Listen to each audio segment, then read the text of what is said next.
Povezanim operacijama Konavle, odnosno Vlaštica, do 26. listopada 1992. potpuno je oslobođen hrvatski jug. U višemjesečnim borbama sudjelovale su brojne pričuvne postrojbe, Hrvatska ratna mornarica, Hrvatska policija, gardijske i postrojbe glavnog stožera Hrvatske vojske. Ipak najveći teret i žrtvu podnijele su 1. i 4. gardijska brigada. Upravo su pripadnici Tigrova pomorskim desantom u noći 21. listopada oslobodili Cavtat. Istodobno 4. gardijska i 163. Dubrovačka brigada izveli su operaciju oslobađanja Vlaštice uz visine s koje je neprijatelj imao pod nadzorom Dubrovačko zaleđe, kao i mogućnost udara u lijevi bok desantnim snagama u Konavlima.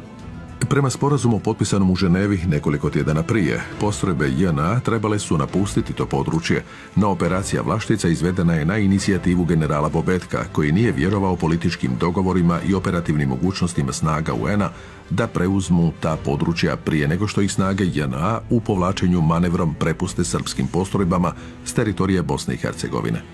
Zbog konfiguracije terena i moćnog fortifikacijskog sustava, posebno je teško bilo osvojiti Vlašticu, najviši vrh iznad Dubrovnika. Zbog snažnog otpora, hrvatska strana imala je mnogo ranjenih, a 4 pripadnika Splitske brigade su poginula.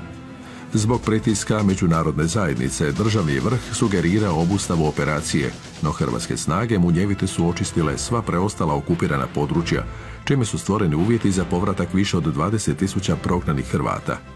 Janko Bobetko svoju je inicijativu poslije opisao kao jednu od najtežih odluka i najvećih rizika koje je preuzeo u životu.